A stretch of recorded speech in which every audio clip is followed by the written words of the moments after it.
делегација порано од денот, а додека суштинската програма ќе започне во 11 часот во градот Мелник, кај споменикот на Јане Сандански со поставување цвеќиња, венци, нели минута молчење, исполнувањето на химната на Роде Македонски на Омој Линденпирин, со говор во чест на Јане Сандански, со поздрави од гостите, нели, и најважното, мислам, кое што ги загрева луѓето, секој пат тоа е долга програма со македонски народни песни, ора и така натаму, има пеачи, музички групи и така натаму. Исто така се најави и гости дека ќе дојдат од надвор од Бугарија. Се уште не е полн списокот, но сите се добро дојдени, мислам, сите кои што сакат, кои што можат или да дојдат лично, или да испратат своји поздрави до соборот, кои што ќе бидат прочитани. Исто така соборот ќе прими една декларација за ситуацијата на македонското малцинство во Бугарија, за односите меѓу Македонија и Бугарија. Тоа е она кое што е предвидено за денот, трае од 11 до околу 4 часот попладне. Добро, вие го сумиравте тоа во неколку, во 2-3 минути. Јас сакам малку да го разглобиме тоа, да ми кажете повеќе кој ќе земе учество, кои се културно-етничките друштва. Мислам интересно, а сега бидејќи за прв пат се собирате сите македонски организации од Пиринска Македонија. Добро е тоа да знаеме дека вие направивте еден храбар чекор, кога велам вие, зборувам за македонците во Пиринска Македонија, не само кон вас како еден од организаторите. Кажете ни нешто повеќе околу тоа и после ќе сакам да ми кажете за гостите кои се од надвор од Бугарија.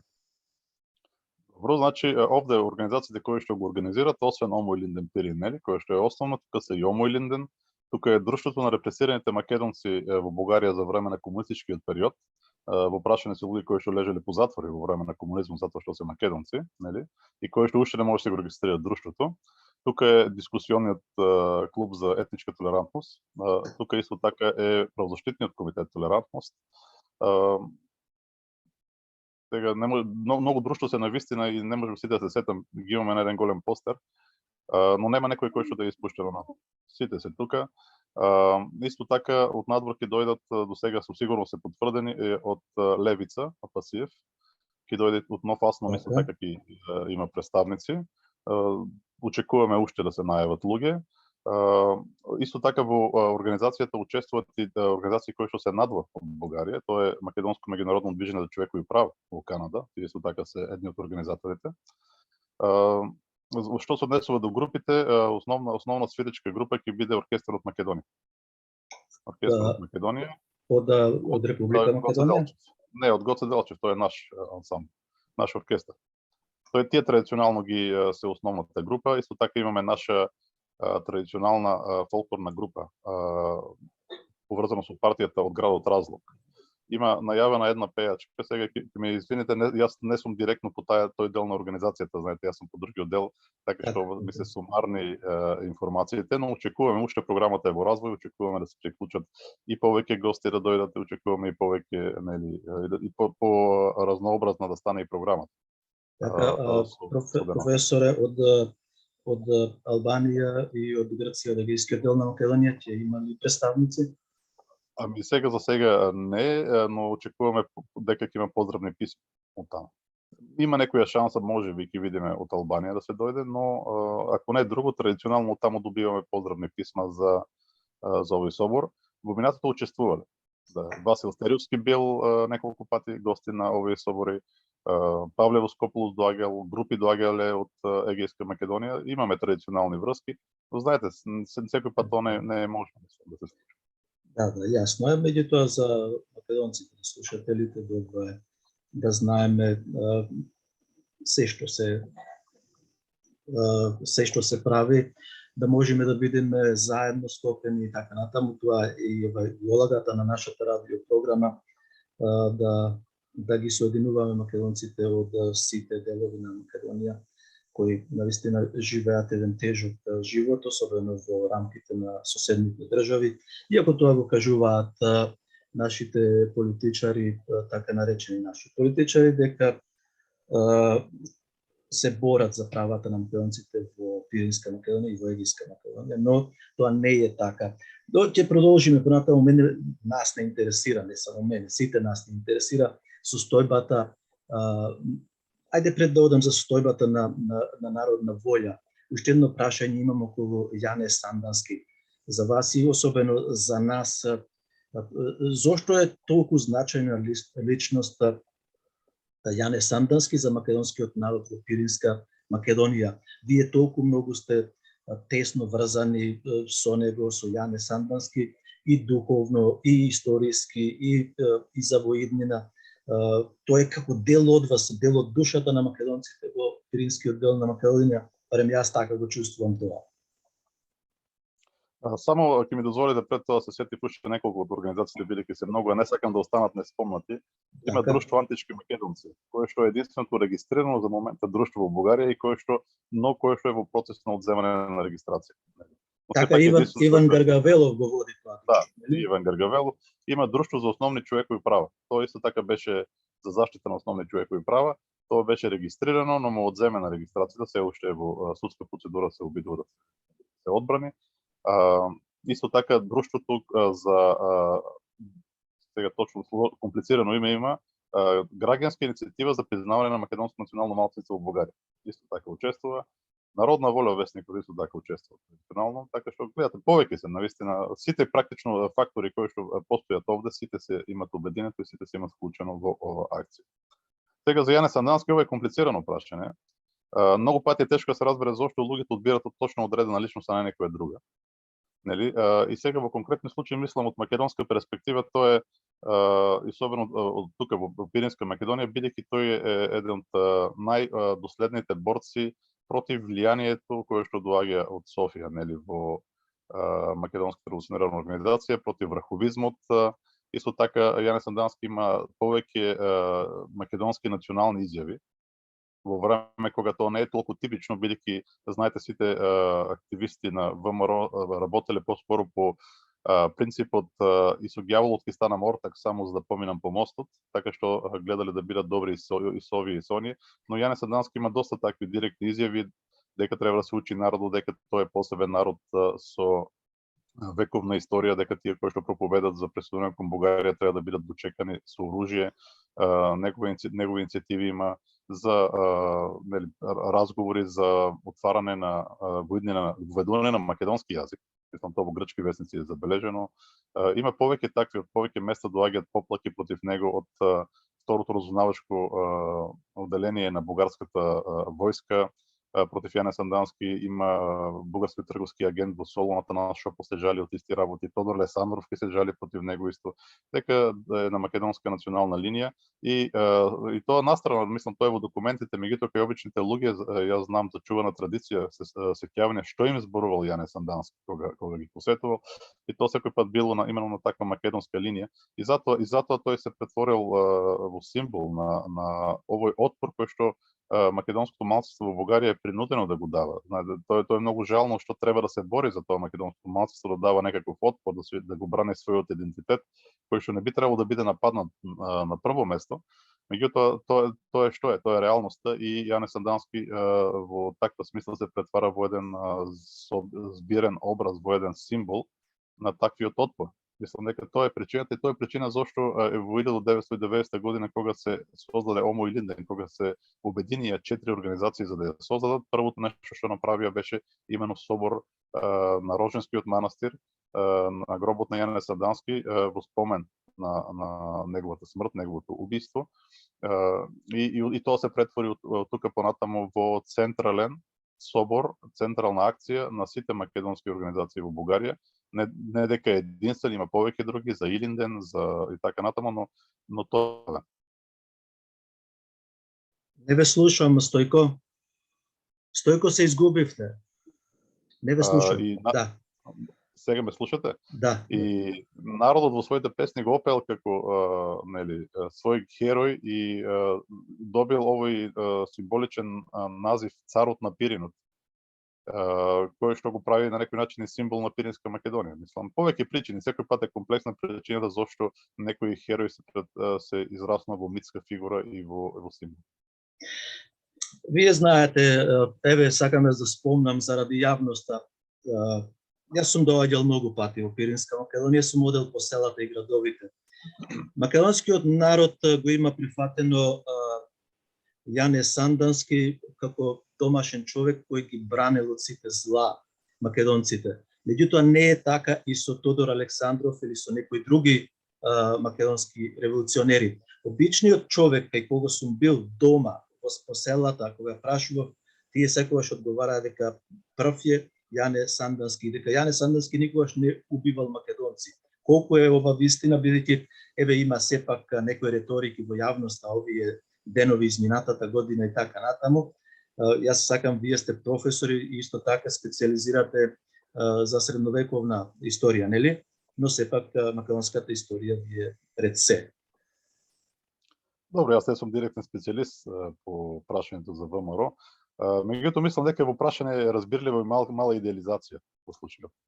Луѓето кои што се на одредена линија, да речеме, особено со македонска самосвест, го идеализират Јане Сандански, кој што е нормално. Луѓето кои што не се, всушност го мразат. Бидејќи ако се појде во некои други куќи во Пиринска Македонија, се случат исклучително лоши работи за Јане Сандански. Значи тоа е фигура која што ги обединува македонците, ама од друга страна го дели населението на некој начин. И дали не убивал македонци, јас малце се сомневам, бидејќи како револуционер тој морал да убива секој кој што е противник или непријател, така што ако има, да речеме, некој предател од негова гледна точка, не верувам дека би му простил затоа што е македонец. Тоа многу ме сомнева. Нели? Но тоа е разбирлива идеализација. Но не сакам да зборувам повеќе, бидејќи не сакам да влезам во води во кои што не сум. Јасно, добро. Одиме понатаму. Народна волја, вестникот после смртта на нашиот активист, голем активист Ѓорѓи Христов, почина во поодминати години, 91 и 2 беше, како беше? Тој почина 90 години, ги наврши и 4 месеци. Така, тој беше уредник на вестникот заедно со вас едно време, сега не знам дали се уште сте вие професор и уредник на Народна волја, но опасноста да исчезни овај вестник, ова гласило јавно за македонците во Бугарија е многу голема заради финансиските средства, а на нас ни е познато дека во Пиринска Македонија вие не добивате никаква помош од буџетот на Бугарија за култура, традиција, обичаи и новини, медиуми и така натаму. Да, навистина си отиде Ѓорѓи Христов, тоа беше голем човек, мислам, еден од најголемите луѓе што ги познавав. Направи исклучително многу и многу недостасува, бидејќи тој на својот грб го изнесе овој вестник, без него тој немаше да постои. Од 92 година до минатата година тој го издаваше на 90 години и тоа е пример за многу луѓе кои што од повозрастни генерации кои што кажуваат дека не може да излеземе на крај со ова техника, нели се менува. Овој човек на 90 години го правеше вестникот користејќи индизајн, користејќи интернет, користејќи Word и така натаму. Мислам, тој е жив пример дека нема возраст за тоа, дека кога има желба се може да се постигне. За жал со неговата смрт сега вестникот запре и ние се бориме пак да започне, но воопшто не е лесно, мислам, тоа да се направи. Има сега надеж дека еден од неговите синови ќе го преземе тој крст, бидејќи тоа е тешка работа, мислам, тоа не е нешто лесно, не е нешто кое што е едноставно задоволство. И во тој однос, мислам, она кое што може се помогне од надвор е со финансирање. Бидејќи еден вестник, знаете, тоа е пред се пари за да излегува, да се дистрибуира од своја страна, бидејќи е не толку голема тиража, бидејќи е гледан на посебен начин, не може да печели од реклами, или од кој знае што од продажби, така што практично реално вестникот е на донации, така излегува и во таа насока се потребни стабилни донации, бидејќи еден од начини на кој што тој достигнал особено до повозрастната популација е преку претплата преку бугарски пошти. Тоа предвидува дека треба да имате договор за цела година, значи за цела година напред да гарантирате дека ќе излегува вестникот. И ако не може тоа да го безбедите, соодветно има последици. Така што не е толку едноставно прашањето и навистина има потреба од помош. Се надеваме дека Зарко Христов ќе продолжи делот на неговиот татко и весникот ќе обстане, сепак зборуваме за еден од најстариите македонски весници како продолжителност и тако што почнал во Австралија меѓу другите. Тоа може да ќе биде интересно за вашите слушатели, да таму започнал весникот од пирински емигрант. Во Сиднеј, да. Точно така, и оттаму после отишол во Лондон, а кога стана возможно се врати во 92 година во Благоевград и од тогаш до сега излегуваше и излегува нели овде во Благоевград. Тоа беше весникот со најмногу претплатници во Пиринска Македонија преку пошта. Така Добро, што така, јас сакам да ве запрашам јавно и пред нашата јавност овде во Австралија, во Мелбурн, Викторија, ако вие како организација имате доверба на македонската радио програма и на нас, можеме ли ние да формираме една група која ќе собира финансиски средства за вас? Ако имате доверба, ако ми дадете, бидејќи професоре можат многу личности се јават да бидат генерали после војната, да собираат финансиски средства. Јас затоа сакам во јавно да ве прашам пред сите и пред македонците во светот и пред вас во Пиринска Македонија и пред нас овде во Австралија. Ако вие имате доверба во нас, ние ќе поткрениме една таква иницијатива, па колку ќе бидеме успешни во тоа да го реализираме. Јас се надевам дека македонскиот народ нема да потфрли и дека ќе го помогне весникот Народна волја преку македонската радио програма. Значи ние се познаваме одавна, јас имам целосна доверба во вас. Целосна и навистина, ако тоа до мене зависи, вие сте уполномоштени да собирате помош за овој вестник да продолжи. Мислам, нека сите да имат доверба во вас, како што јас имам. Мислам и се надејам дека со општи напори ќе успееме да го спасиме вестникот. Така. Добро, јас ви благодарам за тоа. Ние ќе продолжиме ова активност во иднина, затоа што се чувствував неовластен да собирам народни пари, па да се праќаат кај вас. Сега е многу јасно, сега е многу убаво објаснето. Ви благодарам за тоа уште еднаш и од името на нашите слушатели ви благодариме. Да одиме понатаму со интервјуто. Излезе неодамна овај годишниот извештај на Стейт Департментот од Америка за човековите права на малцинствата во Бугарија, вклучувајќи го и македонското малцинство. Јас сакам да, бидејќи не го имам прочитано, па и слушателите не го имаат прочитано тоа, видов она што вие ми пративте, професоре, затоа го ставив и на нашиот дневен ред за овај интервју, да ни објасните што се американците видоа кај властите на Бугарија, се подобрија ли во нешто? Значи, две работи се кои што тие имат обратено внимание. Едната главно, и тоа е дека Бугарија продолжува да одбива да ги регистрира македонските друштва.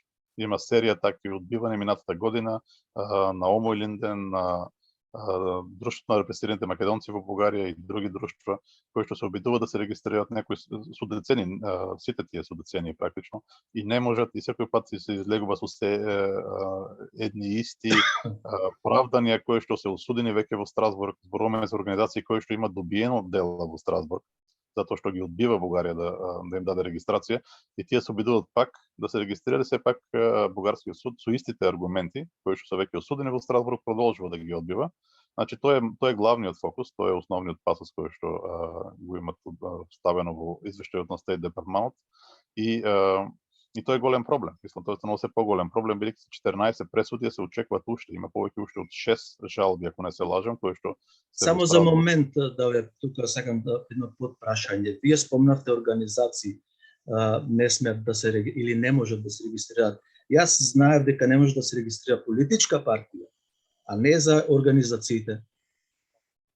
Да, политичка партија исто. Политичка партија и тешко да се регистрира дури кога не ви прават намерно обструкции, но ние си имаме, и затоа си имаме откажано привремено да правиме партија, затоа што видите, за една партија треба долга процедура од 6 месеци, 2500 луѓе, различни собори, над 1000 страни документи и така натаму, и на крајот со смешни аргументи, нели, такви што се осудени во Страсбург, ќе ве одбие.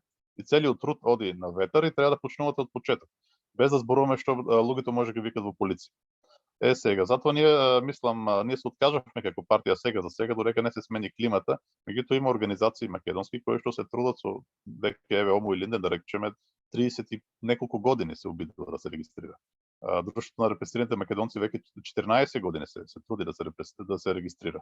И не може да се регистрираат, а во прашање се организации кои што за една организација ви требаат 6 души. 6 души и некој зна колку многу документи. И затоа тие организации пробат пак и пак, тие нема да се откажат. Мислам, сакат и плюс тоа е начин да се тестира систем. Ако упорно бугарските власти.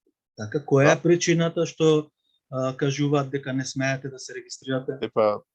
Главната причина која што се истакнува најчесто е дека со тоа што тврдат дека има македонско малцинство, македонски јазик и така натаму, со тоа тие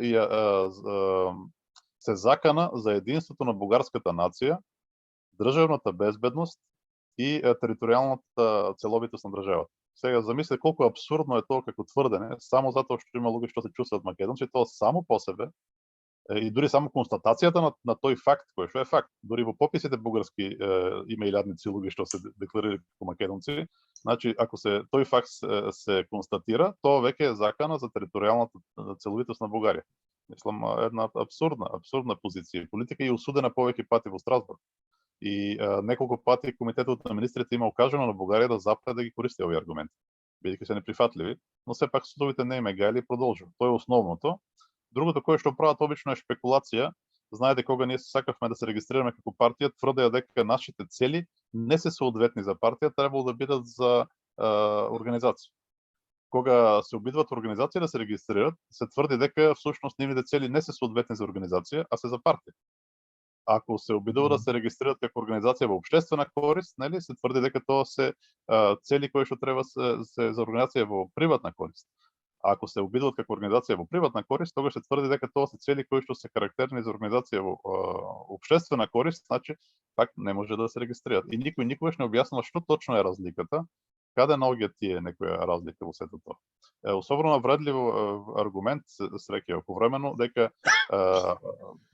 целите кои што се постават овие организации не се во соодветност со еден член од законот кој што предвидува дека тие треба да се постават општо човечки, добри, позитивни, нели, хумани и достојни цели.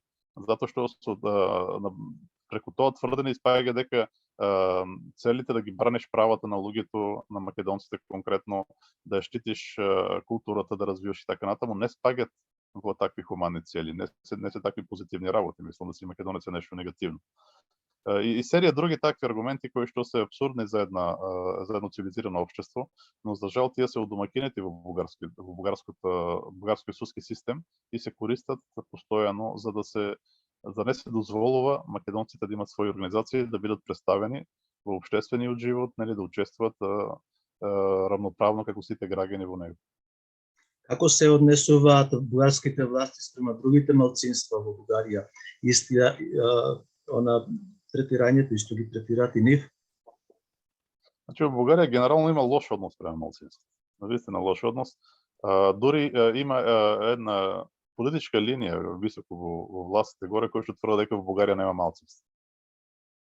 Тоа упорно го тврдат и се многу против секаква таква идеја. Забрањата во Бугарија партии на етничка основа, нели?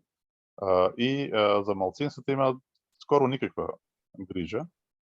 Има една комисија која што е за малцинството и во неја јас последен пат кога проверив, се дава помош за некои, тие ги нарекуваат етнички групи, не ги нарекуваат национални малцинства. Се дава помош, но таа е символичка помош, смешна помош. Тогаш јас кога проверив беше околу 200.000 лева, 100.000 евра за сите малцинства за културата и развојот во Бугарија, замислите. Кога да речеме само една Хрватска, тогаш во истата година даваше по 200.000 евра само за македонското малцинство. Видите каква огромна разлика имаше само во тој правец. Некои малцинства се прилично притиснати, да речеме властите скоро и не смеат да се искажат како власти. Помаците имаат сериозни проблеми какви што имаме и ние, затоа што не ги признаваат дека постојат како малцинства. Тие треба да бидат бугари муслимани, тоа е дефиницијата која што Бугарија дава. Ромите се си веќе приказна за себе. Тие си имаат проблеми на секаде, знаеме со интеграцијата воопшто. Кај нив проблемите се повеќе на секојдневен живот, на тоа ниво, на толку фундаментално ниво, нели? Турците се малце добро и тоа затоа што имаат партија, нели, која што учествува во политичкиот живот, но таа партија е прилично омразена и воопшто генерално ставот спрема нив не е добар. Воопшто самиот збор малцинство или дека некој човек од малцинствата има негативна конотација во Бугарија. Тоа не е нешто позитивно, не е нешто нормално, тоа е нешто негативно. Добро, ајде сега за уште ова ќе биде последниот дел од нашето интервју, да ве запрашам за ставот на бугарските власти, бидејќи имате нова влада, таму имавте избори за председател, така, дали имаат промени кон со односите во Република Македонија? Знаеме дека се преговара за јазикот, знаеме дека се зборува, се преговара и за македонскиот народ. Овде властите во Македонија уверуваат Бујар Османи и Ковачевски дека постигнат е напредок. Каде може да отстапи бугарската влада па да се постигне тој договор, или пак обратно? Попуштија ли повторно македонците на сметка на македонскиот народ и на македонскиот јазик? Ако судиме од досегашниот развој, поверојатно изгледа дека македонските власти пак направиле некој попуст. Мислам, за жал тоа е многу лоша стратегија која што се применува веќе од 5 години. Да се бара на секоја цена компромис, кој што праќа многу лош сигнал, бидејќи ако вие сте спремни да преговарате за се што јасно е дека другата страна не е мотивирана да прави никакви отстапки, таа ќе бара се повеќе и повеќе. Се надевам дека тоа ќе запре. Навистина катастрофална е таа политика што се води во Скопје по тоа прашање конкретно. Бугарските власти се единствена причина да отстапат, ако отстапат, што се под огромен меѓународен притисок. Меѓутоа, тука е многу покомплицирана ситуацијата. Навистина Брисел и Вашингтон ги притискат многу силно. Но бугарската влада е составена од повеќе партии и дел од нив се всушност силно врзани со Русија. И тие силно врзани со Русија партии всушност се имено најголеми противници на евроинтеграцијата на Македонија. Предпоставам дека не од сентиментални причини, од геостратешки причини за Русија овој конфликт одговара моментално, бидејќи конфликт на територијата на Европа. Така што има голем конфликт кој што за несреќа тука се вовлекуваат големите сили во ова прашање во Бугарија и тоа многу ќе отежни отварането на преговорите за Македонија. Бидејќи овие партии кои што се како Бугарската социјалистичка партија, понешто комунистичка, Возраждане и други, тие се исклучително проруски и се крајно антимакедонски истовремено партии. Така што дури да сака владата, таа нема капацитет бугарската да донесе одлука единствена по тоа прашање. Поделена ќе падне владата најверојатно. Затоа јас не гледам каков голем напредок би можел да се постигне и како да се одблокира почетокот на преговорите на Македонија за Европската унија. Тоа ми изгледа многу нереалистички за моментот.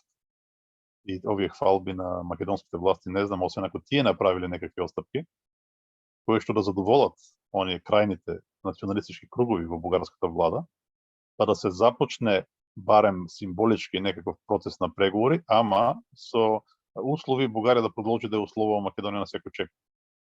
Еден вид тоа кој што сега се прави со едно генерално блокирање, да биде едно одложено блокирање во времето со условување.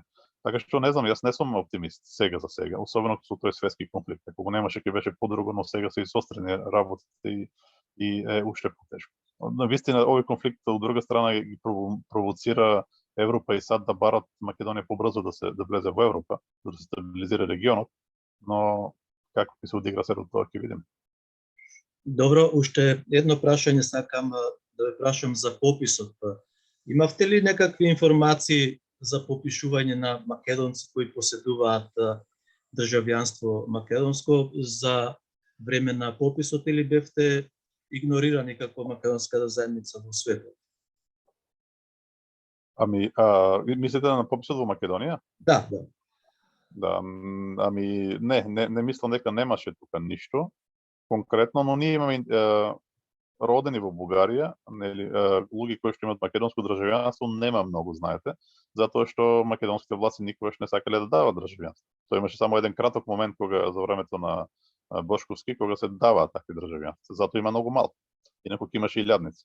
Така што можеби тоа повеќе е прашање за оние кои што се родени во Република Македонија, кои што зеле бугарски државјанства па живеат во Бугарија, ама за нив многу малку можам да ви кажам како било. Може да ви кажам како Бугарија се држеше на пописот, тоа веќе го знам подобро. Да, кажете ми. Но за она како било, Да, па Имаме уште 2-3 видите, тоа беше минути, многу да. чуден попис. Да, тоа беше чуден попис. Луѓето скоро и не беа посетувани по нивните домови. Попишувачите само собира клучните приватни податоци, нели име таму, матичен број и така натаму, и останатото сами го пополнуваа попишувачите.